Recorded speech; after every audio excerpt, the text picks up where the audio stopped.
ओसाम वांगचुक राष्ट्रीय प्रतिरक्षा आईन बल जेल रे अछंती।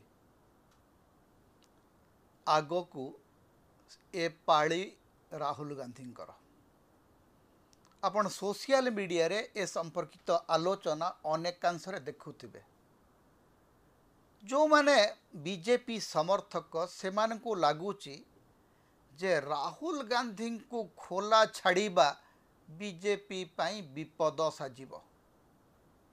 तेणु आगकू जेमती जेते बेले जहाकू जो भलिया बदनाम करी जेल रे पुरई देबार जो राजनीति नरेंद्र मोदी एवं अमित शाह आरंभ करचंती से राजनीतिर सबुठु चूड़ांत शिकार हुए तो राहुल गांधी हो पारती। ए भलिया गोटे आलोचना चली। कारण या पूर्व राहुल गांधी को विभिन्न बागरे चापग्रस्त करने बीजेपी चेष्टा करछि।